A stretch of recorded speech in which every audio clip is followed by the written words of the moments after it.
meeting is being recorded. Bueno, buenas tardes a todos. Es una alegría verlos. Buenas tardes a los nuevos, bienvenidos a los nuevos que se suman hoy. Algunos no son nuevos de Almificar, pero hoy para este encuentro son nuevos. Y también agradecer a los que ya vinieron el lunes pasado y hoy estamos compartiendo este segundo taller. La semana pasada, bueno, mi nombre es Mariana, yo soy fundadora de la organización Almificar Acariciando el Alma, y lo presento a Hugo, un voluntario con mucha dedicación, mucha entrega a este tema que nos convoca.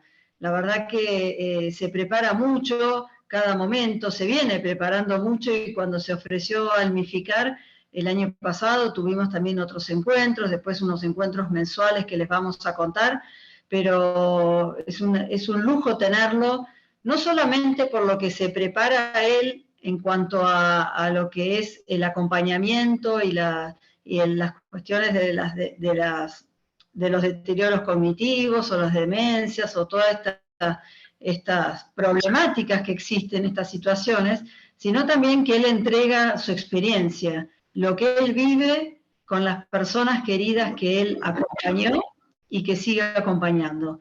Entonces, creo que es una suma de las dos cosas tan importantes. Si nosotros nos queremos formar en este tema, hay un montón de lugares donde uno puede entrar, sitios, organizaciones, instituciones, donde nos podemos preparar. Y eso se puede hacer. Lo que pasa es que cuando escuchás la experiencia de quién está preparado en estos temas, le suma, le da algo que le suma muchísimo, y es muy importante, porque a veces digamos que podemos estudiar un montón y cuando no contamos nuestra experiencia es una biblioteca que se abre, ¿no? Un libro que se abre. En cambio, escuchar las vivencias, escuchar las emociones de Hugo, escuchar todo lo que vive con esto, le suma un montón y nos ayuda a poder empatizar con la situación. El lunes pasado fue digamos, una introducción donde hubo un montón de situaciones que cada participante se llevó algo porque dijo, ahí estoy yo, esto me pasa, esto le pasa, y eso es también importantísimo, ¿no? De poder sentirse identificado. Y hoy, bueno, como recién él, ahora se va a explayar un poquito más, pero hoy es más bien algo más, por decirle un nombre teórico, ¿no? Pero no es teórico, pero tiene un encuadre un poco más de contenido y de teoría. Así que bueno, no les quito más tiempo y los dejo con él para que lo disfruten. Todo lo que quieran preguntar, lo puedan preguntar en el chat y yo voy mirando las preguntas y si es el momento lo interrumpo a Hugo y se la doy y quizás hago esperar hasta el final para no interrumpir tanto. O sea, yo voy regulando eso y espero no equivocarme. Y al final vamos a tener unos 15 minutos donde podamos quizás compartir algo, alguno decir algo de lo que vivió, o bueno, vamos viendo cómo se va manejando esto. Lo otro que me gustaría decirles es que les vamos a mandar, les voy a poner más al final para que lo tengan a mano, un link con la encuesta, para que ustedes respondan esa encuesta. Van a ver que en la encuesta está dividido el taller número 1, 2, 3, 4. Si viniste a este, marcás el 2 nomás. Si viniste al 1 y al 2, marcás 1 y 2. Y está todo bien. Y cuando termines el 4, vas a marcar todos. Entonces ahí nosotros podemos revisar cómo estamos trabajando, si estamos dándole respuesta a ustedes. La misión de Almificar es dar respuesta a las situaciones de las personas, en los acompañamientos, en estos espacios. Entonces, para nosotros la mirada de ustedes es muy importante. Y también van a tenerlo también ahí en la encuesta, pero al final hay una parte que estos talleres no son arancelados, pero no son gratis. Alguien paga para que nosotros estemos acá. ¿Entienden la diferencia? Entonces, si alguno quiere, al cabo de terminar los talleres, hacer una donación para nosotros, nos ayuda para poder seguir con nuestra misión y para que más personas como ustedes y todas las que venimos acompañando sean acompañadas por los voluntarios nuestros. Somos todos voluntarios, es una ONG, no tenemos subsidios, Y bueno, entre todos vamos armando para poder aliviar el sufrimiento de con los distintos programas que tenemos. Muchísimas gracias y seguimos juntos. Dale, Hugo, te dejo. Bien, voy a empezar a compartir pantalla para poder ir presentándome. Voy a ver unos poquitos, así que por favor cualquier cosita, por favor lo ponen en el chat. Eh, bueno, así se llama mi taller, acompañándote. Esto era, antes era, ¿y a vos quién te acompaña? Porque la verdad que comencé cuidando a Miriam, que es mi tía, de ahora en más va a ser llamada Miriam, porque me molesta decir mi tía, porque ya es como mi madre. Comencé acompañando a Miriam y yo decía en un momento, y ante la desorientación que me provocaba la enfermedad de ella, ¿y a mí quién me acompaña?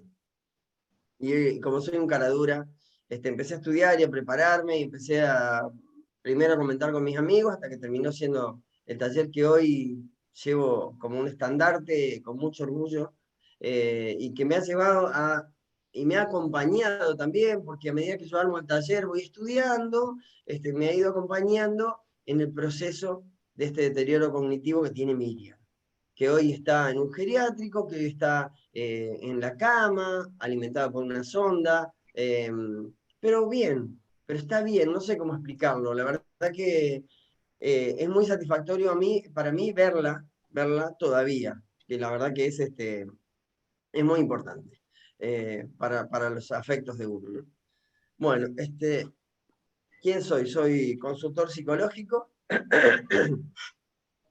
Les pido disculpas, pero pasé por un estado gripal hace unos días. Soy consultor psicológico, soy diseñador gráfico también, fotógrafo, viajero, escritor, de todo un poco. Estoy escribiendo un libro respecto a esto, a lo que pasa con Miriam, a toda la historia de ella y mía.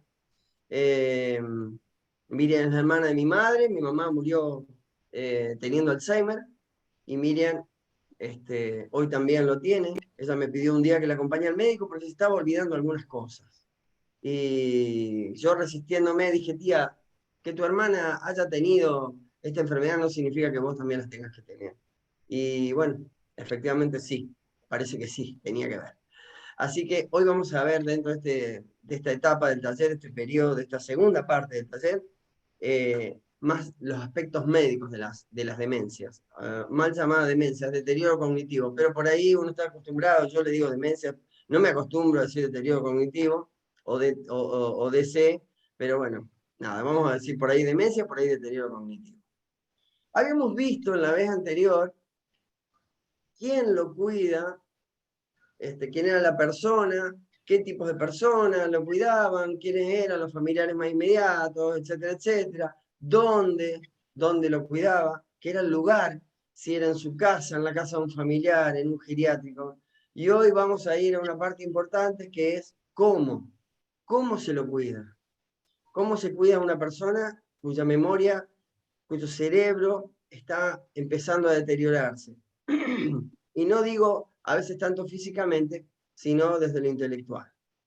Y para saber cómo cuidamos a las personas, debemos conocer cuáles son las necesidades básicas de una persona y las enfermedades que le pueden afectar. Para ir a las necesidades básicas de una persona, vamos a esta famosa pirámide de... Ay, perdón, me pasé de... Ahí está. Para la famosa pirámide de Maslow, que desde las necesidades fisiológicas hasta la de autorrealización pasamos absolutamente por todas. La persona que necesita ser cuidada tiene necesidades fisiológicas, comer, dormir, ir al baño, y esto se va complicando con el tiempo. Al principio es normal, puede que, bueno, tenga, no sé, un día diga, pueda decir, no me aguanté y se me escapó un poquito de pis, pero sigue comiendo normalmente, pero esto se empieza a complicar, porque ya después no es que se le escapa, después ya es que comienza a hacerse pis en cualquier lado, hay que usar pañales, hay que saber que hay que poner en el colchón una funda y la mantita, y se empieza a complejar todo esto cada vez más. Se vuelve más complejo, más difícil. La necesidad deja de comer, Entonces debemos saber de que todo esto debe ser satisfecho, pero a medida que pasa el tiempo, esto va de arriba hacia abajo. Tenemos las necesidades fisiológicas, después la necesidad de seguridad. En la seguridad también hay que tener en cuenta que el enfermo, la persona con deterioro cognitivo, tiene necesidad de seguridad. Y en esa seguridad no es solamente la seguridad y la posibilidad de que esté en su hogar o de que esté en otro lado, sino que esté donde esté, tenga, aparte de sentirse seguro, de que el cuidador vea que esa persona está dentro de un ambiente seguro, el mismo ambiente debe ser seguro para él. Quitar obstrucciones, quitar cosas que pueden interrumpir en su camino, dejar despejadas las vías, por ejemplo, para que pueda ir al baño, para que se le haga más fácil ir al baño. O sea, en esto de seguridad, no es solamente la seguridad de la casa, la seguridad del sitio, que como yo contaba la otra vez, yo coloqué cámaras, por ejemplo, en los primeros tiempos de la enfermedad de Miriam, coloqué cámaras porque ella desarrollaba su vida, tenía algunos pequeños olvidos, pero desarrollaba su vida casi con normalidad. Miriam podía llegar a olvidarse el mechero de la cocina prendido o el gas abierto, pero era muy raro, muy raro. La verdad es que su comportamiento era casi normal. Tenía algunos periodos de insomnio. Por ejemplo, se empezaba a dormir cada vez más tarde, a las 2 de la mañana se dormía. Y uno estaba pendiente con las cámaras de verla, y por ahí se levantaba a las 5 y deambulaba, iba al portón, miraba para afuera, que fue una costumbre que llegó hasta el final. Y estoy hablando todavía en un periodo de conciencia donde ella se comunicaba perfectamente con nosotros. ¿Cómo la pasaste? ¿Dormiste bien? Sí, dormí bien. La siesta que se duerme acá en Santa Fe, ella la dormía perfectamente. A veces, como no dormía de noche, se clavaba 3 horas de siesta, era una barbaridad, pero digamos, su vida era bastante normal. Pero lentamente eso se fue alterando. La necesidad de aceptación social, hablábamos la otra vez de llevarlo a los lugares, centros de día. ¿Por qué? Porque como somos seres biopsicosociales, la biología sí nos afecta, lo psicológico también, pero lo social puede ayudar a complementar de alguna manera el deterioro que hay de otros lados. La necesidad de aceptación social es muy importante, por eso es tan importante que la persona asista a un centro de día. Y además, el que asista a un centro de día nos va a dar tiempo para los que cuidamos, que los que cuidamos tengamos tiempo de desarrollar algún tipo de actividad que nos haga bien. Eso es muy importante, mantener nuestras actividades, mantener nuestras amistades, nuestras reuniones, porque esto se va a ir complejizando cada vez más, esto se va a poner cada vez más difícil, cada vez va a requerir más tiempo. Ya la otra vez lo dijimos, no es una sola persona la que tiene que cuidar, sino que en lo posible debe ser varios. Y bueno, esto colabora, el hecho de ir a un centro de día, a satisfacer lo que es la autoestima, se autovalora un poco mejor al poder sociabilizar con otras personas, encuentra pares. Por ejemplo, Miriam iba al centro de día y veía que hay un viejito que vos no sabés los problemas que tiene de memoria, y ella estaba transitando por un Alzheimer. Y me decía, vos sabés que, pero no se acuerda de nada, este hombre no se acuerda de nada, y no se acordaba de nada, entonces tampoco se acordaba de nada, pero no lo asume, pero le hace bien a su autoestima. Y venía con alegría y volvía a la casa diferente y descansaba mejor porque tenían actividades de gimnasia, o sea, los centros de día son muy importantes. Y la autorrealización, que obviamente que a veces es difícil llegar a la autorrealización con una vida sana, imagínense esto. Esto se va deteriorando de arriba hacia abajo. La autorrealización desaparece, después la autoestima, y cuando desaparece la autoestima se tornan violentos, hoscos, difíciles de tratar. La aceptación social ya no importa tanto, pese a que hay que continuar en lo posible hasta donde se pueda con esta cuestión social, que vea a otras personas, porque ya vamos a ver más adelante en qué lo favorece. Y la necesidad de seguridad ya no va a ser la necesidad de seguridad de tener un hogar, sino de estar cuidado en el ambiente en que se encuentre.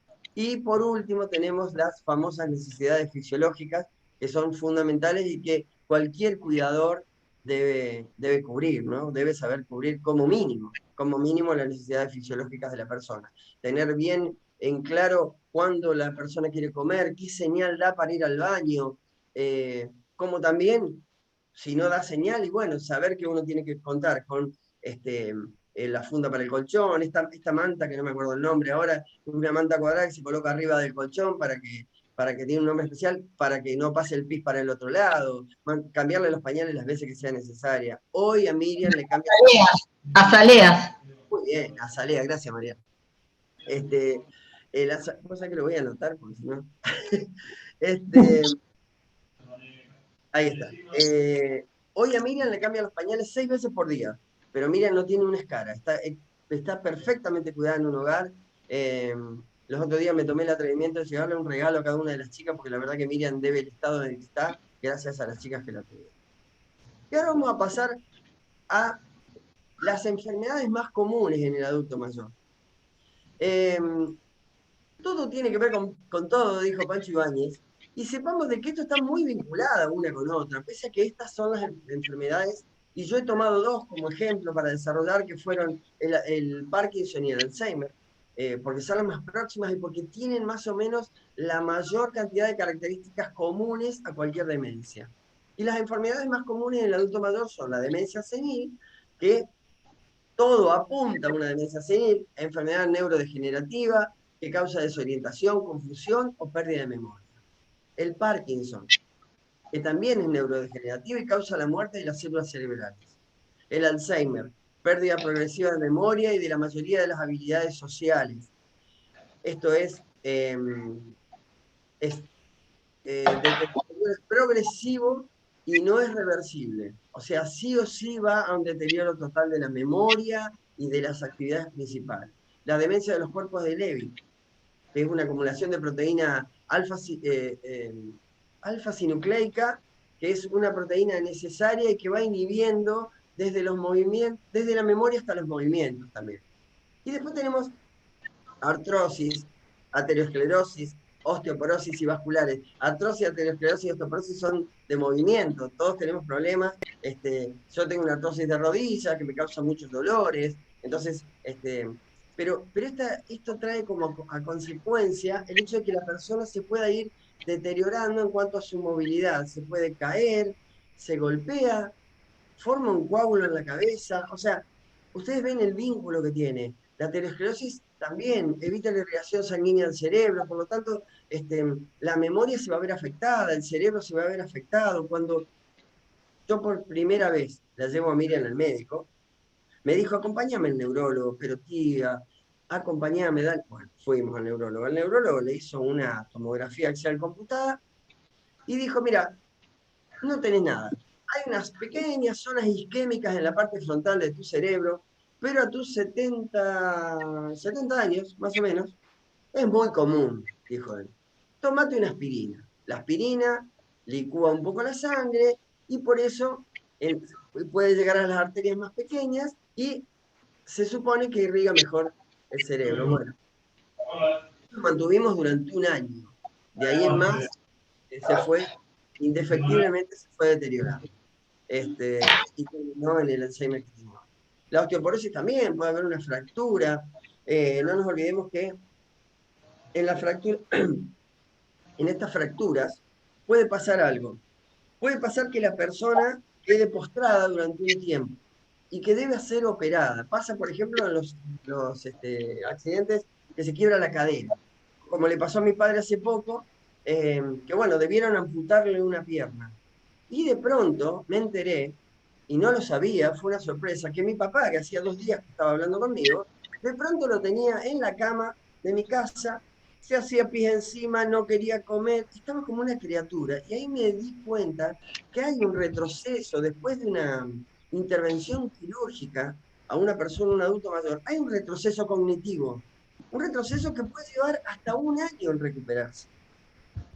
No hay, obviamente que no tiene nada que ver, yo hoy lo tengo, mi papá está perfectamente, cognitivamente está excelente, me llama a la mañana a la tarde, yo lo noto, hablamos de Colón de Santa Fe, y hablamos del equipo nuestro, y del asado, y que dónde vas, y a qué estás, y a qué hora te llamo, o sea, cognitivamente ha quedado impecable, pero él tenía, después dos stents que le colocaron en la pierna, hizo un deterioro tremendo, un retroceso tremendo. O sea, ustedes ven que todo está vinculado a terminar afectando de alguna manera nuestro cerebro, nuestra parte cognitiva, que es la que debemos cuidar, que es la que debemos proteger.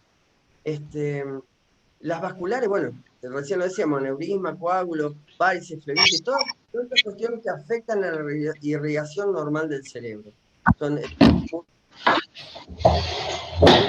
bueno, ¿por qué no se le dice demencias? Porque es discriminador. Esto me enteré hace poquito. Se le llama deterioro cognitivo. Así que vamos a decir, en lo posible, deterioro cognitivo, porque el demente es un loquito, y acá no hay ningún loquito. Acá hay simplemente una persona cuyo cerebro se va deteriorando lentamente, y hay que, al principio, prestarle un poquito más de atención que al resto de las personas. ¿Qué es una demencia? Como decíamos recién, es una enfermedad degenerativa del sistema nervioso central. Y hay corticales, subcorticales, primarias y secundarias. Corticales es la corteza del cerebro, no hay mucho que, no quiero explicar mucho tampoco. Las corticales afectan las funciones cognitivas como el Alzheimer, y las subcorticales a las motoras como el Parkinson o como el Corea-Huntington, que es una enfermedad que hace, a ver, se está tomando renombre recién ahora. Y después se dividen en primarias y secundarias, que son, las primarias son las degenerativas, como el Alzheimer, y las secundarias que son a consecuencia de, como les decía recién, todo tiene que ver con todo. Cuando hay hidrocefalia, déficit vitamínico, los posoperatorios, como la que le tocó a mi papá, esa sería una especie de una demencia o un deterioro cognitivo secundario. Es a consecuencia de cuando tenemos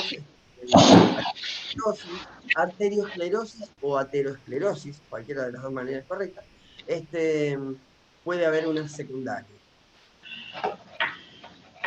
Vamos a desarrollar el Parkinson. Ya le dije que siempre voy a ir me echando mi experiencia en todo esto, pero tienen características en comunes estos deterioros cognitivos. El Parkinson y el Alzheimer son los que más engloban a la mayoría eh, de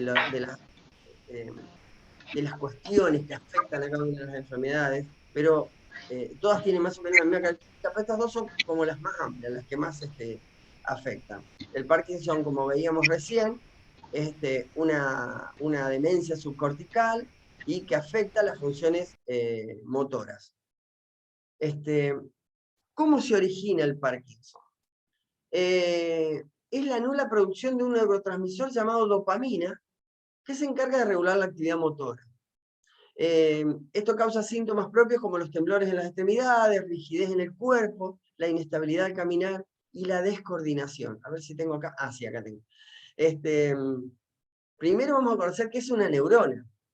Neurona que según nosotros llega un momento que se te mueren y no se regeneran. No, les tengo una buena noticia. Las neuronas se regeneran en dos lugares que son el hipocampo y los bulbos olfativos, y se regeneran hasta los 90 años. Y después vamos a ver qué importante es que se regeneren hasta los 90 años. Qué tan importante es y cómo podemos trabajar nosotros, a la vez que estamos aprendiendo sobre cómo cuidar a una persona, cómo podemos trabajar nosotros con esta regeneración de las neuronas.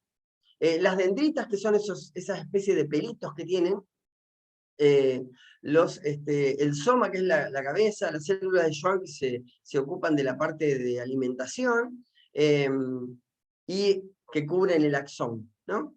Y ahí, como dice ahí abajo, son células discretas que transmiten información por impulsos eléctricos y químicos a través de la sinapsis. ¿Y discretas por qué? Pues son células discretas porque no son como las células musculares que forman tejidos. Ellas no forman tejidos, forman redes.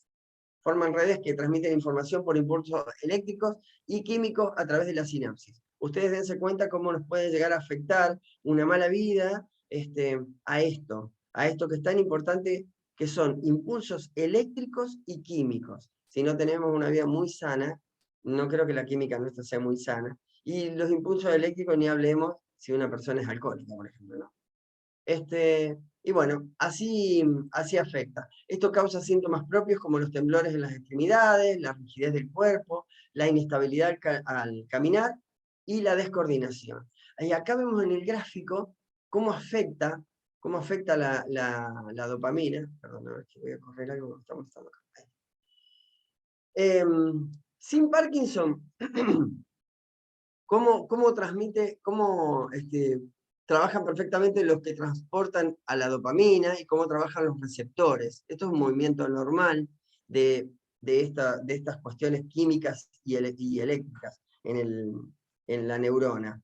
Y con Parkinson, la dopamina va bajando. El mecanismo alterado de liberación y recaptación de dopamina, produce una alteración en la concentración y acción de la dopamina. Por eso al enfermo de Parkinson se le da la L-Dopa, que es una de las drogas que más se utiliza. Los signos para dar un diagnóstico. Si bien el Alzheimer tiene esta cuestión de que el paciente se diagnostica con Alzheimer una vez que el enfermo ha fallecido, en este caso, en el caso del Parkinson, es diferente. ¿Qué vemos? Signos motores cardinales, temblor en reposo distal, o sea, temblores, cuando hablamos de distal, hablamos acá dice de 3 a 6 Hz, y hablamos de distal, hablamos de extremidades. Constituye el tipo de temblor más frecuente. No hay que confundirlo con lo que le llaman temblor primordial. Temblor primordial, sí. Si mal no recuerdo. Sí, temblor primordial. Que es un temblor que se da muy comúnmente y que no progresa. De hecho, el temblor primordial, una de las ¿cómo es que se llama? Una de las soluciones más inmediatas que da el médico es una copita de vino al día. Tengo una amiga que tiene temblor primordial y ella con una copita de vino tinto al día está bárbaro. Ya más de una copita es borracho. En este momento no tenemos cámara. No ves que está anulada. Por eso no te vemos acá. Micrófono abierto. Pero ahora no. Está anulada la cámara, ¿no? Bueno, porque estoy queriendo ver esto sin que nos miren.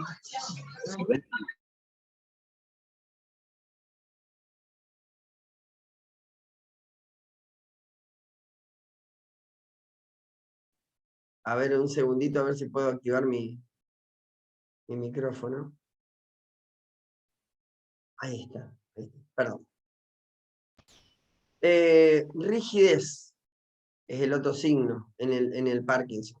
Es un signo común a muchos trastornos clínicos, pero está presente en un alto porcentaje en los casos de la enfermedad de Parkinson. Bradicinesia, que la bradicinesia es lentitud. Empieza a moverse cada vez más lento, pero como dice ahí, no se puede considerar una característica del Parkinson exclusivamente. Y que inicia asimétricamente, constituye la forma más frecuente de presentación porque afecta primero al lado izquierdo de la persona. Los temblores, la bradicinesia, la rigidez, empieza por el lado izquierdo de la persona. Acá tenemos un grafiquito que lo muestra bastante bien. Estadio 1, estas son las etapas. El temblor o la torpeza, sobre todo en las manos y en solo un lado del cuerpo, es el primer síntoma del 75% de los casos. Ustedes ven que se ve afectada la motricidad fina, porque ahí dice dificultad para comenzar a ejecutar movimientos, como por ejemplo, abrocharse los botones de una camisa. Hay que tener, cuando uno cuida a una persona, esto siempre va, tómenlo para los ejemplos que tienen ustedes, cercanos o de amigos, que a veces, dale, apurate, o dale, que mirá que llegamos tarde, intenta y no puede. Bueno, trabajemos con la autoestima de esta persona, seamos empáticos y ayudémosle a abrocharse lo que sea, antes de estar apurándolo, porque apurándolo no llegamos a ningún puerto, a ningún buen puerto, se pone más torpe, lo afectamos anímicamente, por supuesto. Así que colaboremos un poco. Estadio número 2, temblores y lentitud en los dos lados del cuerpo. Ya no es solamente del lado izquierdo, hay una bilateralidad. Cambios de postura que afectan a la marcha, pero no al equilibrio. Empiezan a tener movimientos o desplazamientos viciosos, innecesariamente parece que estuvieran rengos, parece que no sé, que tuvieran un callo que les molesta, por ejemplo. Entonces, la postura al caminar es como diferente a la normal. Y después, rigidez en los músculos del rostro, que pierden parte de su expresión. Este tiene un nombre especial que después me voy a... Afasia, se llama. No pueden... esta afasia hace que se mantengan, que no sonrían, que no... Pierden la expresión del músculo, se van paralizando los músculos de la cara. Después del estadio 3, se inclina la cabeza y tronco hacia adelante, puede afectar el equilibrio, hay caídas frecuentes, falta de expresión total en el rostro, lentitud en la iniciación de los movimientos, la bradicinesia que decíamos recién, que es la lentitud. Y hay algo que caracteriza, que lo voy a traer de la etapa anterior del taller, que es algo que se llama anosognosia, que es el desconocimiento. Tanto la persona como la que acompaña no acepta de que su compañero o él mismo tenga la enfermedad. Le pasó a mi madre, que cuando le diagnosticaron Alzheimer, ella estaba intelectualmente bien, era maestra, recién jubilada, hacía pocos años se había jubilado, ella tenía 59 años, 58, si mal no recuerdo. Ella no aceptó de ninguna manera que tuviera, además se enojó con el médico y se fue enojadísima, porque ¿cómo me va a decir a mí que tengo Alzheimer si estoy perfectamente, cognitivamente estoy espectacular y todo? Pero bueno, había signos que diagnosticaban esta enfermedad, o por lo menos los comienzos, y en esa época se daba cartílago de tiburón y otras cosas, otras cuestiones raras que ya no son la medicación que se da ahora, que ya les voy a contar. Hay una actitud de flexión constante en el estadio 3 de los codos y las rodillas. Ya empieza a tender a una postura no común, no normal, digamos, la que he tenido siempre. En el estadio 4 no puede vivir solo, necesita ayuda de un modo constante. Hay rigidez y bradicinesia, lo que decíamos recién, muy severas, pero puede aún andar en pequeños recorridos. Y el estadio 5, que lo he visto con mi querido Juan Arancio, que fue un dibujante maravilloso acá de Santa Fe, que partió hace un tiempo, cuya esposa me dejó un montón de enseñanzas, que él no se podía mover. Juan tenía temblores severos, y lo único que lo calmaba a Juan y lo único que podía seguir haciendo, y lo hizo casi hasta el último momento, fue seguir dibujando y pintando. Nos ha dejado a los argentinos un legado maravilloso, que son todas sus pinturas y dibujos. Juan Arancio fue un representativo del dibujo acá en Santa Fe, de las islas, los trabajos son maravillosos. En el estadio 5 hay una marcada flexión, lenguaje inteligible, apenas puede abrir y cerrar las manos, y hay una invalidez total. Hay, por ejemplo, como dice acá, otras manifestaciones no motoras, como incontinencia de esfínteres o deterioro cognitivo, obviamente que hay deterioro cognitivo. Me parece que ya desde un primer momento lo hay, lo que pasa es que es leve. En este caso, en el Parkinson, el deterioro cognitivo se manifiesta al final de la enfermedad. Las drogas que se utilizan. El cifrón se intentó dejar de usar por esta cuestión, causaba movimientos incontrolados e involuntarios en varias zonas corporales y posiciones retorcidas. La L-Dopa, que según me comentó la esposa de Juan, es el medicamento que más se utiliza, pero no hay que dárselo, por ejemplo, cerca de las comidas. La L-Dopa puede traer serias diarreas y descomposturas si se lo da cerca de las comidas. Hay que tener mucho cuidado con esto de cuándo le damos las drogas. El aceite de cannabis, muy utilizado, hay que quitarse el miedo con el aceite de cannabis. Pero el aceite de cannabis sirve para el Parkinson, donde hay demencias motoras. No sirve, dicho por la neuróloga. Hoy, después de todo lo que estudio, lo pongo en duda, la verdad, pero como no sé más que un neurólogo, es imposible poder decir lo contrario. Todo esto es dicho por médicos, por favor, no lo tomen de otra manera. El aceite de cannabis para los motores es excelente. ahí dice bien, reduce la medicación y en el caso de Juan Arancio, redujo la rigidez del rostro y los temblores hasta la última etapa, hasta la última etapa. Y bueno, y algo muy común para cuando la persona ya está postrada, que uno le pone una crema que es muy conocida, de marca muy conocida, pero me dijeron, esto hecho por una de las enfermeras que la están usando mucho y que yo le he comprado para Miriam, que es lo que se llama aceite de caléndula, que es un medicamento natural, que no es ni el Macril, ni, no sé, estas cremas que usamos normalmente para este tipo de cosas. Y ahora pasamos al Alzheimer. Yo les pido, por favor, que tengan en cuenta que cualquier pregunta que quieran... Sí, Mariana, decime. Me gustaría que lo puse en el chat, pero lo prefiero decir, siempre consultar a los médicos. Estos talleres son abrir las ventanas para, y puse 3 puntos suspensivos. Siempre consultar a los médicos. Bien. Eso nada, quería aclararlo. Y ahora, dentro de un ratito, les voy a contar lo que me pasó respecto a los médicos. Y cómo debemos transmitir también estas cuestiones. Tal vez lo dejo para la última etapa, pero no importa. Ya les voy a comentar. Ahora vamos con el Alzheimer, que también volvemos a repasar lo que era la neurona y qué es lo que hace esta enfermedad con las dendritas, las células de Schwann, el axón. El Alzheimer afecta a la sinapsis. La sinapsis es la acción que hay entre ambas neuronas, donde se transmite química y eléctricamente los impulsos nerviosos, los pensamientos.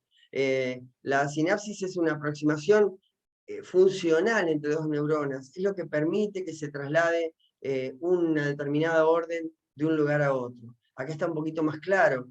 Es el intercambio proteínico y eléctrico entre neurona y neurona. Bueno, que se puede ver afectado de esta manera. Se puede ver afectado por lo que se llama formación de placas amiloides. Recuerden que, por ejemplo, en el Parkinson había problemas con la dopamina. Estas son formación de placas en la materia gris, que va destruyendo las conexiones neuronales, o sea, la sinapsis que veíamos recién. Esta sinapsis que es el intercambio químico, proteínico y eléctrico entre neurona y neurona. Y acá vemos las placas amiloides, en este caso vemos las neuronas entre sí, esto es casi real, está muy bueno, la concepción artística esta está muy buena. Se ve cómo se va afectando a la conexión entre las dendritas. Tiene, no sé si ustedes ven la animación. ¿Se alcanza a ver la animación acá al costado de la pantalla? Está el título, dice fase inicial y nada más. No sé si pusiste algo. Ahí está. Ahora sí. Faltaba un clic. Está bien. La etapa del Alzheimer. Esto se puede dividir en 7 etapas, en 3 etapas. Diferentes médicos la hacen, la dividen de diferentes maneras. La leve puede desenvolverse de forma independiente, puede sentir que tiene episodios de pérdida de memoria, comienzan a notar las dificultades. Por ejemplo, en el caso de mi madre, alcanzame ese cosito. ¿Qué cosito, mamá? El que está arriba del coso ese que está en la...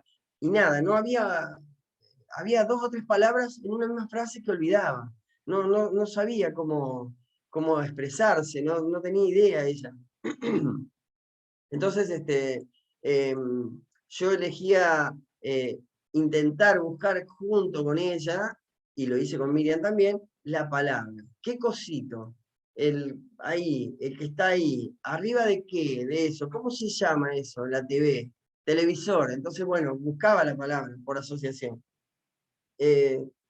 Como dice abajo, problemas para encontrar la palabra o el nombre correctos. Dificultad para recordar nombres cuando se le presenta a personas nuevas. No confundamos con ansiedad. A mí me pasa eso. A mí me dan el nombre y a los 5 minutos me olvidé, y no es que tenga Alzheimer, porque ya me he hecho el examen y no tengo nada, sino que no hay que confundir el accionar nuestro diario, que nos manejamos con ansiedad, que vamos de un lado al otro, que te presentan a alguien, te diste vuelta y cuando le miraste la cara de nuevo decís, ¿cómo era que se llamaba? Y no por eso tengo Alzheimer. Todo esto, como decía Mariana recién, y como les dije yo hace un ratito, esto es corroborado por médicos. No hay otra manera de, no es que, tiene Alzheimer, no, sí, está, ya viste, no, su memoria, no diagnostiquemos así, hay formas, hay métodos de diagnóstico. Dificultad para tomar decisiones, dificultad para realizar tareas en entornos sociales o laborales. Una de las cuestiones es que comienzan a enojarse con las personas de su entorno cuando están trabajando todavía. En el caso de mi madre y de Miriam ya estaban jubiladas, pero digamos, no se llevaba bien con las personas que estaban a su alrededor. Terminan de leer algo y nada, buscaban, por ejemplo, Miriam me mostraba una nota que me había guardado y no la encontraba. No encontraba la nota, me guardaba una nota de los diarios sobre Alzheimer, para que yo supiera, y no la encontraba. No sabía dónde, no solamente lo que acababa de leer, sino dónde lo había puesto. Perder o traspapelar un objeto valioso, y el me roban es sumamente común. Dejé 5 pesos acá, ¿dónde están? No sé. Pero si yo lo dejé acá, pero no ve, debe ser la chica que me cuida. ¿No viste que yo lo dejé acá arriba, estoy seguro que ella se lo llevó? Y es la persona que se va olvidando de dónde deja las cosas. O un par de zapatillas. Por ahí hemos encontrado tiempo después, estoy hablando cuando Miriam ya estuvo en un geriátrico, hemos encontrado cosas como por ejemplo un DNI que se lo tuve que hacer de nuevo y estaba oculto en un rincón que se tuvo que subir a una silla para guardarlo ahí. Era imposible que lo guardara de otra manera porque escalera no había en la casa. Entonces ella se tuvo que subir a una silla para haberlo ocultado, pero según ella se lo había robado la chica que lo cuidaba. Tener más problemas para planificar o organizar, esto es una de las señales que se dan al principio.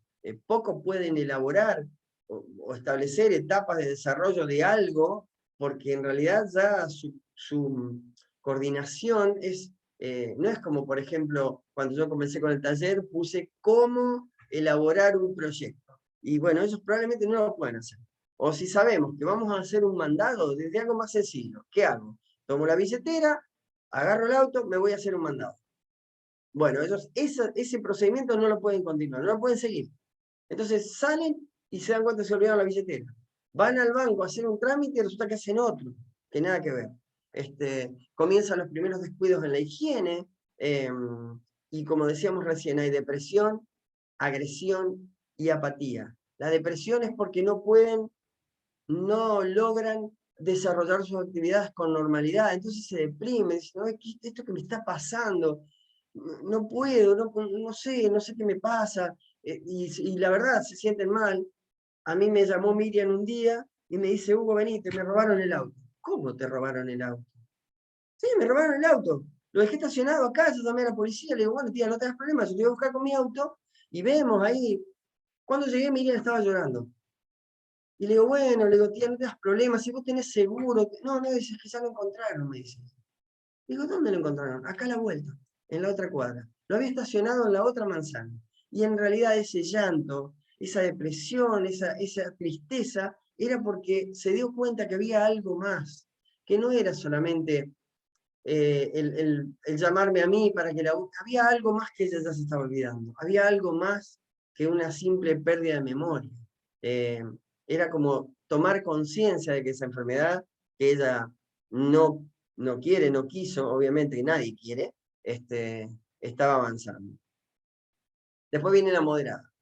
La moderada ya no puede desenvolverse de forma independiente. Ya tiene que haber alguien cuidándolo. Sabe que tiene episodio de pérdida de memoria, pero lo niega. Ahí está. Más acentuada aún la nosognosia, el desconocimiento de que tiene una enfermedad. Hay una clara insuficiencia en la entrevista clínica. Cuando vamos a ver al neurólogo, a todo esto el neurólogo hace un examen, un examen cognitivo para ver cómo está. En el caso de cuando fuimos al tercer neurólogo, Miriam, el tercero dijo, bueno, de Miriam funciona un 67% de su cerebro. O sea, mejor dicho, está a un 67% de su capacidad cerebral. Ya en pese a que ella se desenvolvía sola, sola en su casa, tenía muy pocos periodos, nosotros la mirábamos por las cámaras, ella tenía nada, no se había olvidado el gas, pero sin embargo ya funcionaba solo un 67% de su cerebro. Las preguntas que le hace el médico son, ¿qué día es hoy? ¿Cuántos años tenés? ¿Qué fecha es hoy? ¿Y dónde estás? Bueno, ya por ejemplo, el qué día es hoy, y daba lo mismo que fuera lunes o domingo. Y son 7 días, no había mucho que memorizar. Y ya la fecha tampoco. Digo, digamos, en la mitad de la etapa moderada. Porque Miriam al principio, cuando lo fuimos a ver al médico que establece que le funcionaba un 67%, intelectualmente estaba bien, hablaba, le explicaba cómo había dormido el médico, le decía qué día es hoy, decía miércoles perfectamente, pero la mitad, y esto de la mitad, son simplemente, yo se los muestro para que ustedes estén atentos a las señales, porque en realidad en cada persona es diferente. En cada persona es diferente, son diferentes las etapas del Parkinson, en algunos más, en algunos menos. Depende de la persona, depende de cada organismo también. Hay personas que hacen meditación y con la meditación lograron detener en cierta manera el deterioro cognitivo. Pero bueno, nada está probado y depende de la biología de cada uno. Así que bueno, las dificultades comunes incluyen, necesita ayuda para su higiene, ir al baño, lavarse y vestirse, porque no pueden, está afectada la parte de motricidad, no se olviden que en el Parkinson también pasa lo mismo, hay bradicinesia, por lo tanto, al estar más lento, va a necesitar más tiempo para vestirse, y si uno le ayuda es un poquito mejor, siempre negociando, siempre desde el amor, siempre desde, no hay que perder la paciencia, para no perder la paciencia, volvamos a nosotros, sepamos darnos tiempo de disfrute de alguna manera, mientras ellos están en el centro de día, o mientras ellos están, no sé, bañándose. Pero mientras están bañándose, aprovechemos para tomar 2 mates, para, no sé, distraernos, distender un poquito. En esta etapa no puede cocinar, limpiar o salir de compras. Nada, esta persona ya no puede hacerlo solo. Tiene dificultades para hablar, con el coso y el cosito se va agravando, comienza a deambular por las noches, comienza a deambular levantándose a las 3 de la mañana y hasta las 4, y se queda sentado, dormido o dormida en la mesa del comedor. Se pierde en la casa. Esta no es mi casa. Algo muy común, muy común. Esta no es mi casa. Miriam quería volver a su casa. Y yo entonces le decía, ¿esa cocina de quién es? Mía. ¿Y ese televisor de quién es? Mío. ¿Y la mesada esa de quién es? Mía. ¿Y este recuerdito? Mío. Entonces, ¿en la casa de quién estamos? Y ahí reaccionaba como diciendo, claro, estamos en mi casa. Y en realidad ella quería volver a la casa de sus padres.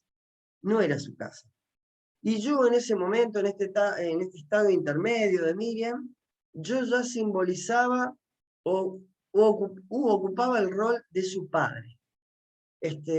Puede tener alucinaciones, habla con la TV, de hecho, yo tengo un televisor grandote de 55 pulgadas, y nosotros lo tomamos con humor, como tomamos la enfermedad de mamá, porque el humor a veces salva, a veces la verdad que salva.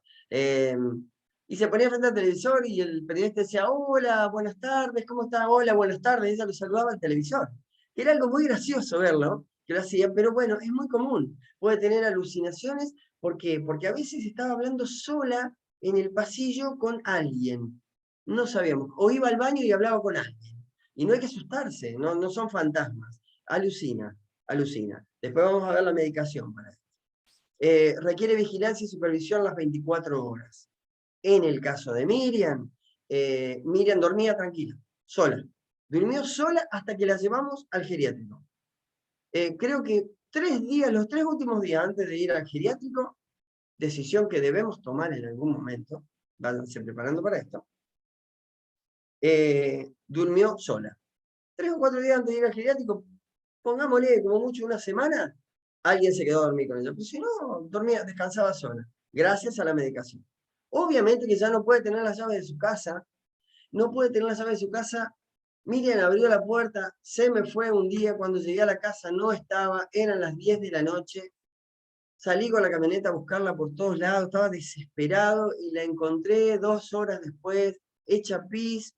Ella alcanzó, vio mi camioneta y se vino sabiendo que me conoció la camioneta, que ustedes ven que tiene un deterioro cognitivo, pero sin embargo ahí nuestro cerebro hace un esfuerzo sobrehumano en la supervivencia, en nuestra supervivencia. Ella me conoció a mí, conoció la camioneta y se vino caminando toda orinada, pobrecita, y muerta de frío, aunque no era invierno, era verano, pero estaba muerta de frío igual, y asustada, y 2 personas se acercaron, vos sabés que la vimos deambular, no sabíamos dónde llevarla, entonces hay que tomar medidas respecto a eso también. No está mal una cadenita, y esto suena horrible, porque parece que le estuviera hablando a mi perro, y en realidad no es así. Una cadenita con la dirección, que puede ser una pulserita. Te regalo esto, que te queda divino, que esta cadenita va a ser, y está un teléfono, algo, por las dudas. Todo esto son señales. Gente, esto se puede dar, ahí dice, de 4 a 8 años, depende el organismo de cada persona. Y como, por último, lo que hablábamos recién, invierte su ciclo circadiano. Miriam, el ciclo circadiano es el ciclo de sueño que tenemos, de vigilia de sueño. Y Miriam lo invirtió. Dormía mucha siesta y muy poco de noche. Después les puedo pasar estas imágenes, no se olviden, no tengo ningún problema. Estoy tratando de ir rápido este taller es para darlo en 3 horas, estoy tratando de ir rápido porque quiero dejarle tiempo para que ustedes, por favor, me hagan preguntas. La etapa severa, la grave, que es donde se encuentra Miriam ahora, hay una incapacidad total, la demencia es casi completa, Miriam está ausente mirando a la nada, pierde la capacidad de responder a su entorno. Obviamente, uno hasta a veces, bueno, no me quiero ir. Pierden la capacidad de responder a su entorno. Ya ni frío ni calor, uno tiene que ir viendo, que ellos tienen que tener la misma temperatura corporal que tenemos nosotros. Entonces lo abrigamos según lo que tenemos nosotros, el frío o el calor que tenemos nosotros, o lo desabrigamos. Como un bebé, es como un bebé. Necesita asistencia todo el tiempo con las actividades diarias y el cuidado personal. Ya la tienen que bañar, la tienen que cambiar a la persona, pierde totalmente la noción de la experiencia reciente y los hechos, o sea, no aprende de la experiencia, si toca algo y se quema, va a volver a tocar algo y se va a volver a quemar. Y a los 3 minutos lo va a volver a tocar y se va a volver a quemar. Ya no registran este tipo, estas señales, ni siquiera estas señales de supervivencia. Experimenta cambios en las capacidades físicas, obviamente que la capacidad de hablar, Miriam inventa palabras, le cuesta mucho sentarse, ya la tienen que sentar porque ella no se sienta por sí sola, eventualmente tragar. Miriam hace 2 años que está alimentada por sonda, tenía una sonda nasogástrica y ahora le hicimos una gastroctomía, entonces le colocamos una manguerita que va directamente al yeyuno y por ahí se alimenta. Afortunadamente Miriam pagó una obra social que le provee este alimento de manera gratuita.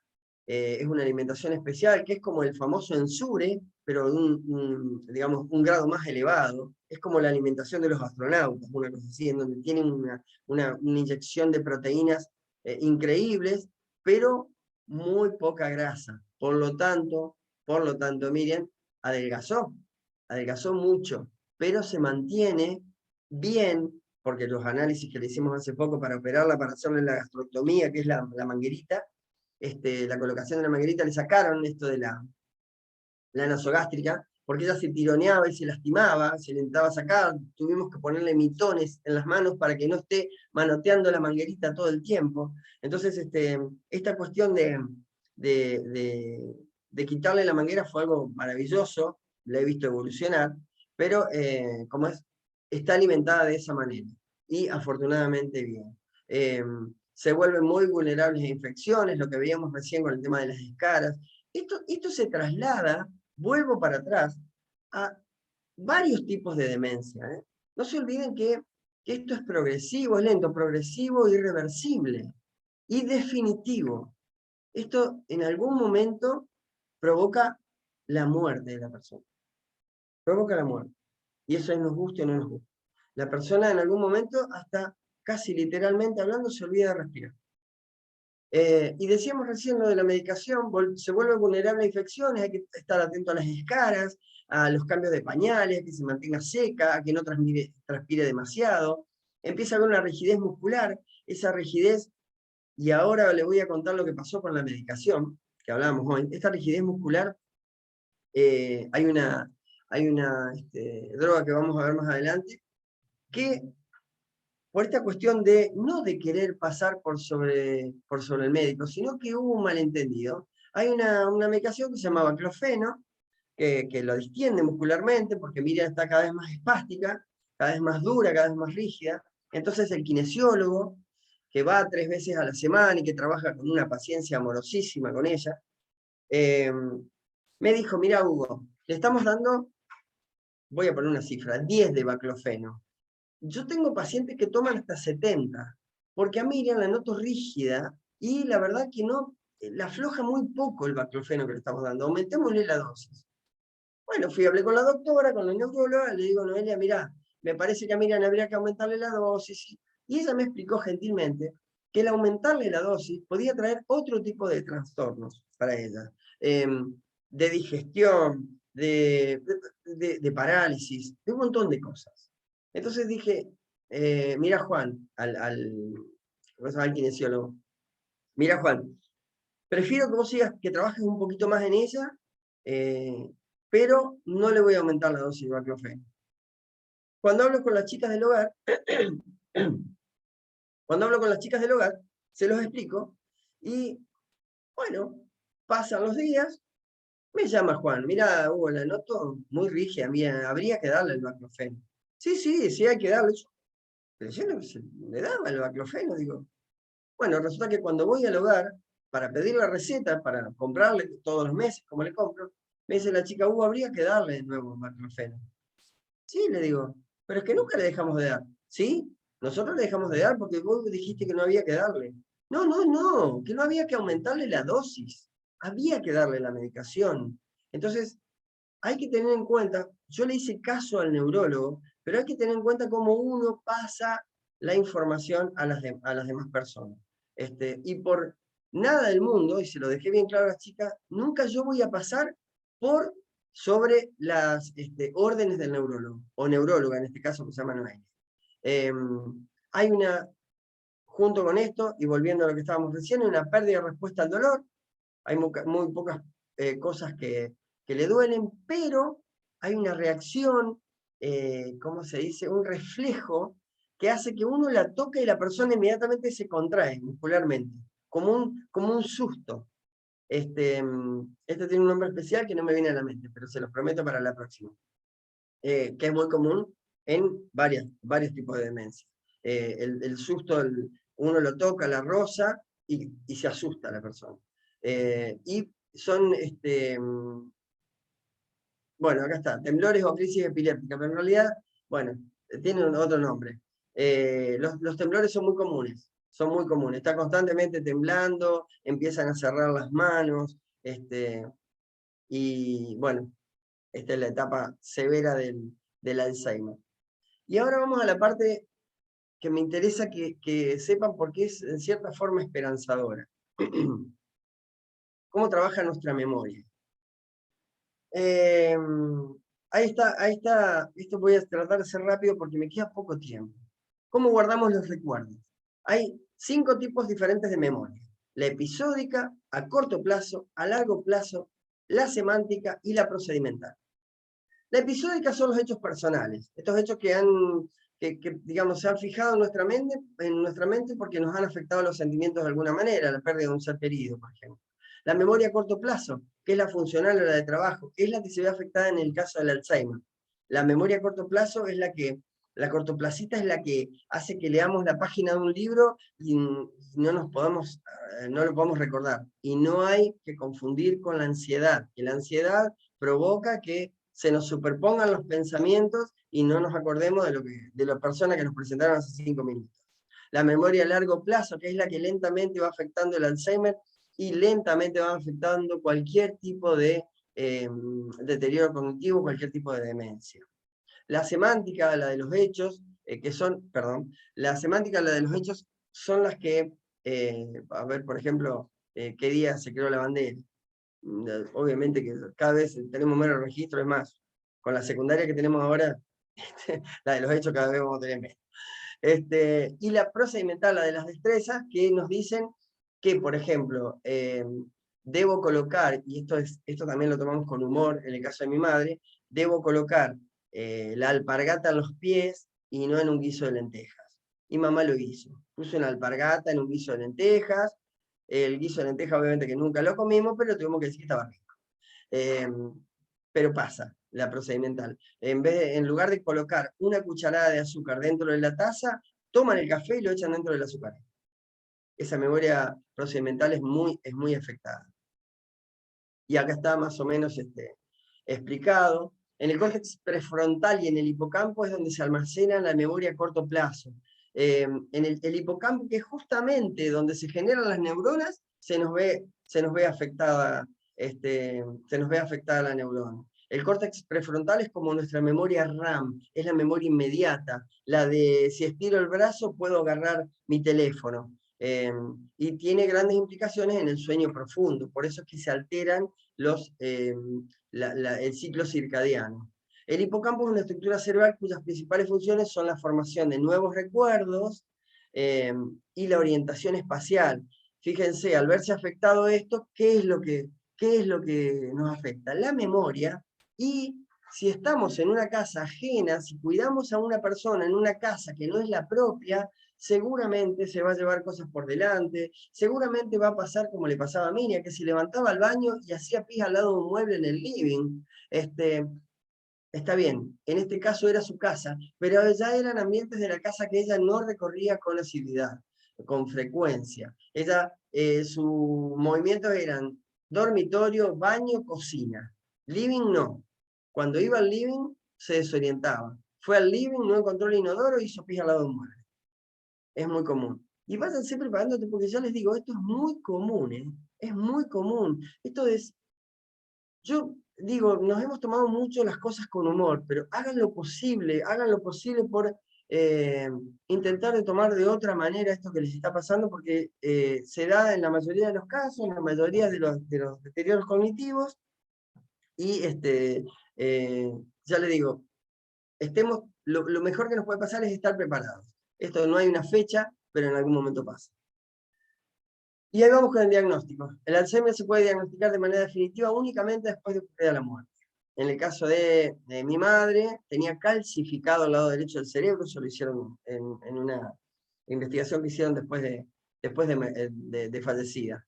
¿Qué hace un médico? Hoy les había dicho, preguntan sobre la salud general de la persona, le preguntan a la persona en un comienzo y le preguntan al acompañante que tiene que estar embebido en lo que le pasa a la persona perfectamente cuando la acompaña el médico.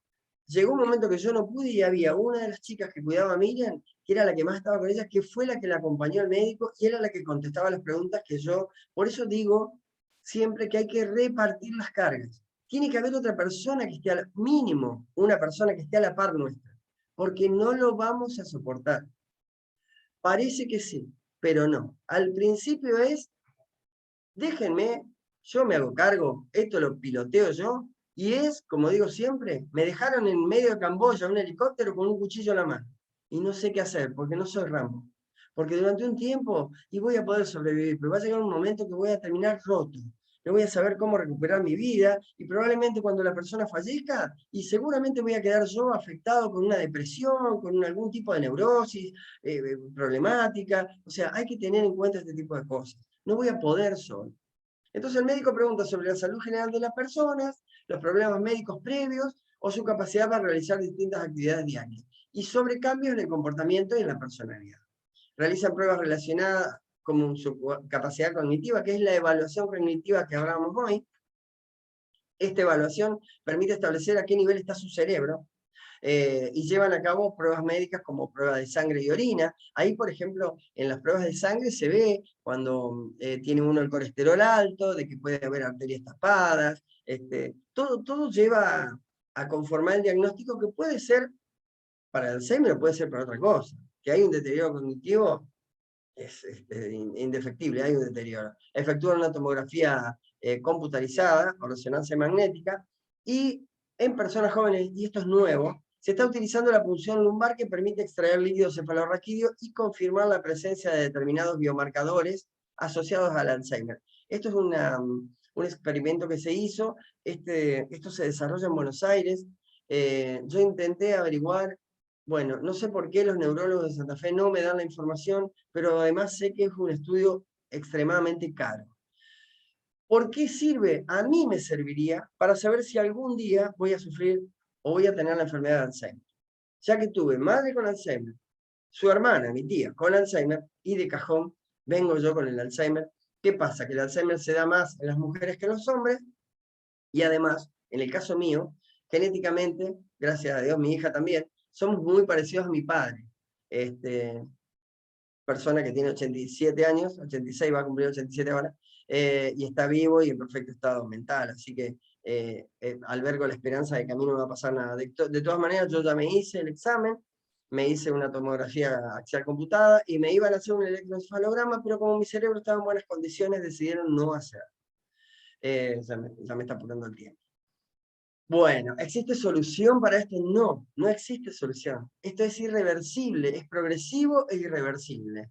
Pero se puede retrasar la aparición. A mí me hubiera servido saber si yo iba a sufrir Alzheimer, cuando, ¿para qué? Para poder medicarme y en lugar de padecer el Alzheimer a los 80 años, lo podría padecer a los 95.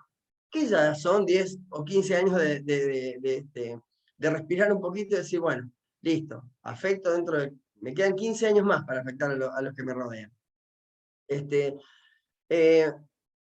Y como positivo, que yo les decía hoy, hay lo que se llama neurogénesis, que es la generación de nuevas neuronas, que era en el bulbo olfatorio y en el hipocampo, y hay generación de nuevos circuitos. Y esto lo voy a hacer lo más breve posible.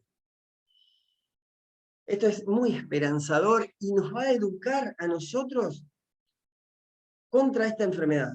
Nosotros que vamos creciendo, que nos vamos transformando en adultos mayores, tenemos que hacer este tipo de cosas. Y ustedes miren, cada pensamiento genera una interconexión neuronal, como lo veíamos hoy, este intercambio químico y eléctrico y proteínico, que es un sendero que conecta a las neuronas entre sí. Para comandar algo, nuestro cerebro da una orden y es estableciendo un camino para esa orden. Yo sé que cuando pienso que debo mover el brazo, muevo el brazo. Estas rutas o caminos varían de persona a persona, por supuesto. Y estos caminos agrupados constituyen lo que se denomina conectoma. Este conectoma, que es como una huella digital, que es esto, esta es la graficación de un conectoma, eso es cómo se genera nuestro pensamiento y cómo llega a la ejecución. Cualquiera de esos pelitos que se ven son una orden determinada para nuestro cerebro que recorren ese camino, que recorren ese camino que puede ser hacia los extremos, hacia afuera o hacia adentro, léase como quiera, para el caso da lo mismo, y que es independiente de cada una de las personas. Cuando yo voy a tomar una taza lo hago de una manera, cuando una persona que está cerca mío va a tomar una taza lo hace de una manera diferente. Yo la agarro de la manija, él abraza toda la taza. Y cada uno de estos pensamientos que desarrollamos durante un día y que son miles de millones, genera lo que se llama conectoma. Y antes de ir a la medicación, quiero decirle que esto se puede modificar. Por eso es que, esperanzándonos un poquito junto con la generación de neuronas, que se generan hasta los 90 años de neuronas, podemos reeducarnos para hacer las mismas cosas. No tomemos las tazas de la misma manera, hagamos ejercicios cerebrales de coordinación, no vayamos siempre por el mismo camino a determinados lugares, no repitamos para lo mismo las mismas acciones, no leamos los libros de la misma manera. Hay miles de formas de cambiar este conectoma. ¿Y qué hacemos con esto? Le mostramos a nuestro cerebro de que hay diferentes maneras de hacer la misma cosa. Que yo no necesariamente, cuando uno se vuelve rutinario en algo, cuando yo, no sé, preparo el mismo mate de la misma, le estoy dando ejemplo a la Bartola, digamos, ¿no?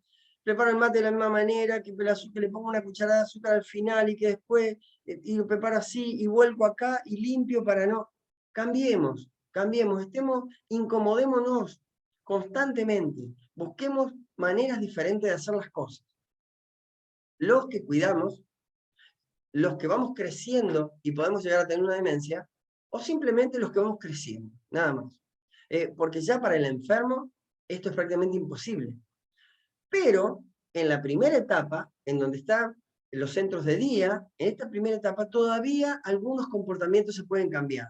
Este conectoma se puede cambiar, esta manera de pensar, manera de accionar se puede cambiar, por lo tanto, retrasamos estas inhibiciones que tenemos, de que ya después ya no podemos ni agarrar la taza, que simplemente la miramos, que ponemos la leche adentro de la azucarera en lugar de poner azúcar adentro del... O sea, es un ejercicio, hagamos este ejercicio. Por último, ¿cómo actúa la medicación? El donepezilo se da en un montón de cuestiones. El donepezilo se le dio a mi padre cuando estaba afectado para que se recupere con este deterioro cognitivo que tuvo después de la operación, y el donepezilo mejora las funciones cerebrales, es muy común. Hay un amigo mío que tuvo un pico de estrés, o un surmenage, como se le llama, y él quedó mal, empezó a bajar de peso, no podía dormir, y sin embargo se le dio donepezilo junto con otras cuestiones para... se lo dio un psiquiatra, siempre el médico, esto no es que se medican, van y compran donepezilo, que aparte no se lo van a vender. Mejora las funciones cerebrales, y va para mucho, se aplica para muchas cosas. La memantina es una droga por excelencia que se está dando. La memantina que va aumentando, hoy Miriam está con parches de 9,5 miligramos de memantina, un parche que dura 24 horas y de liberación controlada, mejora la función cognitiva y enlentece el deterioro producido por la evolución del Alzheimer. La quetiapina se le dio desde un principio para recuperar el ciclo circadiano, para que Miriam pudiera dormir, para que pudiera descansar cuando correspondía. Es así que le dábamos una quetiapina y Miriam dormía de las 10 de la noche hasta las 6, 7 de la mañana, que era que llegaba su primera cuidadora. Y de esa manera, a veces dormía a la 1 de la mañana, pero bueno, tenía cuidadora hasta la 1 de la mañana. Así que la quetiapina es muy importante. Es un antipsicótico, controla los impulsos. La única contra que tiene la quetiapina son las alucinaciones. Así que, digamos, puede alucinar, pero es mucho lo que duermen. Así que las alucinaciones se dan durante el periodo que está despierta la persona, no es que se levanten y alucinen, no. Y el baclofeno es lo que hablábamos hoy, que es actúa sobre los nervios, reduce el número y la gravedad de los espasmos musculares y alivia el dolor y mejora el movimiento muscular, distiende, relaja el músculo. Y no es como creo que es el Valium, que el Valium también te relaja, pero te duerme. No, esto actúa de otra manera. Ahí tenemos dos cerebros, donde tienen el hipocampo sano, un cerebro en estado sano, son dos secciones, y el mismo cerebro, cómo se van profundizando los surcos del cerebro y creando estos espacios increíbles, que hasta le dan una imagen tétrica al cerebro con Alzheimer. Y esto es el efecto medicamentoso, y creo que acá ya, a ver, sí, ya los dejo de apabullar con tanto dato. En la enfermedad común el medicamento actúa de esta manera. Uno se engripa, llega a un extremo de la gripe en donde toma la medicación y vuelve a cero. O la toma de la medicación en determinadas ocasiones, cada 8 horas, hasta que la enfermedad común vuelve a cero. Uno se recupera de la gripe. En el deterioro cognitivo actúa de otra manera. Nosotros lo que debemos hacer es que tomamos la medicación y vuelven, pero ya no vuelven a la normalidad, vuelven a una determinada meseta. Y esa meseta es lo que debemos prolongar. Afortunadamente, con una buena medicación como ha tenido Miriam, su Alzheimer se ha prolongado un montón de tiempo, pero nunca vuelven a la normalidad. Siempre hay que ir aumentando la dosis y el alejamiento de la línea normal, que sería esta línea celeste, el alejamiento de esta línea normal se hace cada vez mayor. ¿Y qué tenemos que hacer nosotros para nuestra sanidad y para que la persona se mantenga lo mejor posible? Es prolongar las mesetas. Enfocarse en la medicación, de qué manera se le da la medicación para tratar de prolongar la meseta. De que si hay que aumentarle un poquitito la medicación, ¿cómo es que se llama? Bueno, a ver, me olvidé la memantina, ahí está. Si la memantina de 4,5 no le está haciendo efecto y vemos que el deterioro continúa, bueno, vamos a tratar de aumentarle a la que sigue. O en lugar de un parche le ponemos medio parche o 3/4. Aunque los médicos dicen que no deben cortarse los parches, pero sin embargo, cortándoselos hacen el mismo efecto. No importa, yo le hice caso al médico y simplemente le pedí que me aumentara la dosis, así que se fue de 4,5 a 9. Y bueno, gente, ya me quedo sin tiempo, tienen un ratito para hacer preguntas, les pido 1000 disculpas, pero es mucha la información que tengo y me encantaría tener mucho más tiempo para dársela, pero el tiempo es tirano. Igual lo vamos a seguir trabajando, y Yo vamos a también. volver a ver, por ejemplo, en las Pues próximas. también, porque yo le mandé en un los mensaje para próximos- saber cómo estaban, y por eso me dice que fuera. Voy a salir Ah, de yo también quiero ir. conductores, De hecho, quiero platicar compartir. con él también. Ah, yo no quiero platicar con él. Entonces, yo Bien. tampoco voy por mi rebanada de Voy a- pastilla. Bueno, vamos.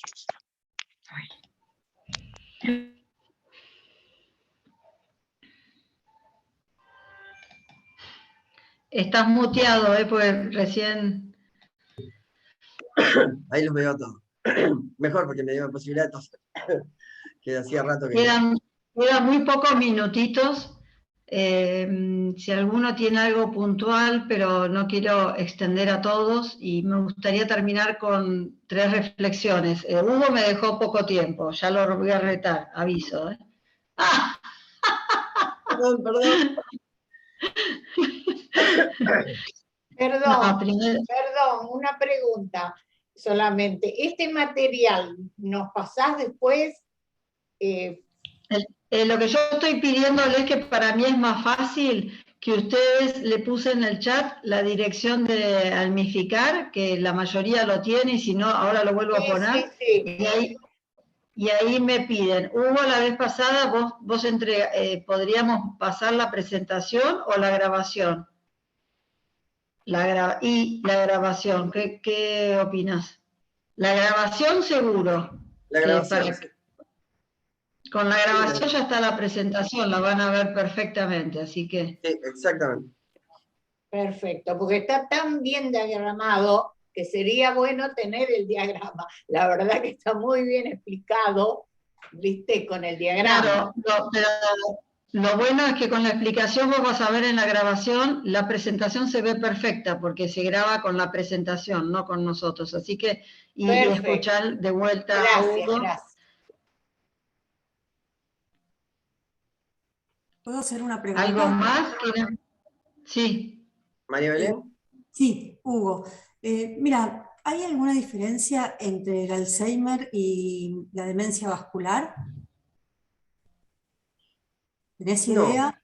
No hay mucha diferencia. Como yo digo, están todas vinculadas y todos tienen este deterioro progresivo. La demencia vascular, yo no soy médico, aclaro, ¿no? Sí, Pero termina afectando, al llamarse demencia, termina afectando a la persona a la parte cognitiva. O sea que va a haber un deterioro. Veo síntomas muy parecidos a los que tiene mi mamá, que el diagnóstico es demencia vascular. Sí. O sea, en realidad es enfermedad vascular de los vasos finos del cerebro, una cosa así. Claro, exactamente. Yo les contaba hoy lo de Miriam, que cuando fuimos a ver, lo primero que le dio el médico fue Geniol o vallaspirina para que dilatara, para que llegara la irrigación sanguínea al cerebro. Eso es muy común en el adulto mayor, muy común. Claro, pero yo veo que los síntomas son muy, muy parecidos. Sí, son muy parecidos. Síntomas del Parkinson que también se repiten en...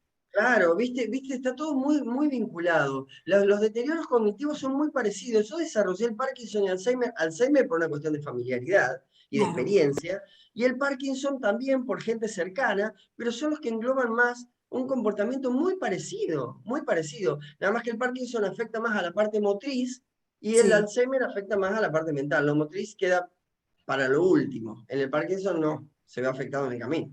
Claro, yo veo que como que están las dos, al menos los síntomas de mi mamá son los dos muy parecidos, y me dijeron que tenía síntomas parkinsonianos, pero no tenía Parkinson. Bien. Tiene síntomas parkinsonianos por el deterioro este. Claro. Y sí, de las funciones, de todo es un calco. Sí. Bueno, Bueno, me alegro de estar tan próximo, pero sí, vas a tener que tener esos cuidados. No necesariamente tiene que llegar a un nivel de deterioro como el que tiene Miriam con un Alzheimer o como el que ha tenido Juan Arancio con su Parkinson. No, no, pero bueno, el deterioro está y uno debe saber cómo enfrentarlo y es lo que vamos a ver en los próximos 2 talleres. Sí, sí, En los no, ya próximos 2. está en una etapa bastante avanzada. Así que, bueno, muchísimas gracias. Por favor, gracias a vos.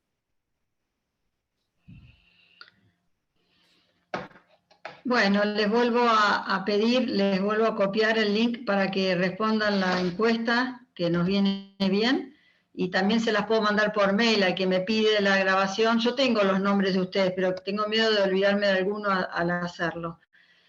Y en un momento Hugo habló de, como él nombra a varias personas, no me gustaría decir a quién, porque no sé bien quién fue, pero una de las personas, uno de los pacientes familiares de él, que recibió el diagnóstico y negó el diagnóstico. A mí me gustaría terminar con esta reflexión en este final de taller, más allá de las personas que acompañemos, más allá que estamos acá porque queremos saber más sobre este tema, ¿qué me pasa a mí? Que cada uno se pregunta, ¿qué me pasa a mí con un posible diagnóstico? De lo que sea. Acá estamos hablando de algo concreto, que es esto, que nos convoca, ¿no? Pero existen enfermedades, en Almificar trabajamos acompañando a las enfermedades, y un poco de mirarme, y los dejo con esto, ¿no? ¿Qué me pasa a mí? ¿Cómo vivo la posibilidad de un diagnóstico en mí? Como para saber, voy a ser realista, que nos guste o no, tenemos una sola certeza en nuestra vida y ya saben cuál es, ¿no? Sí. Bueno. Y muchas veces esa certeza, que es la muerte, así como nacimos, nos morimos, nos vamos a morir, muchas veces esa muerte o ese proceso en el final de vida es a través de una enfermedad. Bueno, a ver, uno no es llamar a la enfermedad de nada, no, todo eso, esas brujerías yo no creo, pero creo que cada vez tenemos que estar más conscientes que todo es posible. Entonces, abrir estos temas, abrir el tema del deterioro cognitivo, abrir el tema de una posible enfermedad, etcétera, etcétera. Creo que es lo más valioso que nos podemos llevar. Si nosotros acompañamos eso, vamos a poder acompañar al otro en la etapa en que está. Creo que eso es muy, muy importante y tengámoslo en cuenta, ¿sí? Tratemos de poner las cosas sobre la mesa, que no significa ponernos tristes, angustiados, ansiosos, mal, no, pero abrir ventanitas por ahí, ¿no? De todos estos temas. Y si están acá, es que me animo a decírselos a ustedes. No me voy a ir al boliche a decirle a los del boliche, ¿viste? Pero están acá, me animo a... En vez de preocuparnos, ocuparnos, muy bien. Ocuparnos sería, y solamente mirar todo esto. Y también hoy se habló de la crema o el aceite de caléndula, y creo que fue Elizabeth o Marcela en algún momento. Lo que pasa es que yo se me cortó la conexión y volví y el chat se borró, pero no importa. Elizabeth dijo de la caléndula, que es muy buena. ¿Cuándo se usaba la caléndula? Todos ustedes saben, cuando las mujeres, cuando quienes dimos de mamar, o sabemos de otros que dimos de mamar, que usábamos la crema de caléndula, ¿no? Fíjense en esta etapa de vida que estamos hablando, volvemos a la caléndula, porque la vida es así. Arrancamos con la caléndula y quizás volvemos a la caléndula. Arrancamos de nudos y es una maravilla la naturaleza. Y vivámoslo como maravilla, como la naturaleza. Si puedo mirar un amanecer, puedo ver un atardecer. ¿No? Sí. Bueno, vamos a la naturaleza también de nuestras vidas. ¿Les parece? Sí. Lo dejo con cosas bien profundas, ¿eh? La meditación para limpiar la mente. Cada uno sabe los recursos. Claro, caminar, hacer ejercicio. Como dijo Hugo, los ejercicios, con cómo me lavo los dientes, bueno, me lo lavo con la otra mano. Claro, tenemos tantas cosas ahora que Sí, La verdad que antes no había todo esto, entonces todo este compartir es maravilloso. Maravilloso. exacto. Bueno, ¿qué se llevan? Una palabrita si quieren en el chat, si quieren saquen el micrófono, pero ¿qué se llevan de esta jornada, de este día? Primero un agradecimiento a Hugo, ¿no? Gracias Hugo, genio total, y seguí participando. Bueno, ¿y qué más nos llevamos? Humanidad. El compartir. Compartir. Aprendizajes de vida, dice Elizabeth. Aceptación, humanidad compartida.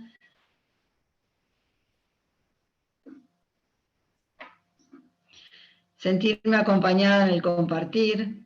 Qué lindo, qué bueno.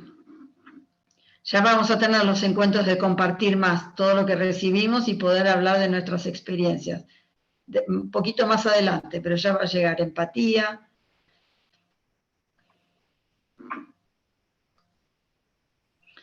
Bueno. El amor incondicional de Hugo hacia todos nosotros, de usar su tiempo. No sabemos si es incondicional, pero ponele. Bueno. El humor, llevémonos el humor, gente.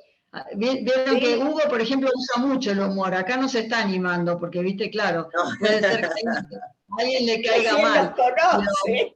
Lo mío es totalmente. El humor es importante. La alegría. Acá dice, la paciencia de Hugo, ¿qué hace? ¿Mariana? ¿Hacia quién? Sacate el micrófono, Elizabeth. Bueno, ¿listo? Listo.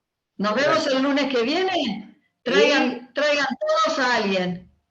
Inviten a alguien que sepan que le pueda servir. Si puede, que se anoten. Y si no, le pasan el link y que venga el Zoom. ¿Sí? Muy bien. Bueno, muchas gracias. Gracias. Gracias. Muy bueno. Bendiciones. Buena semana. Muchas gracias. Gracias.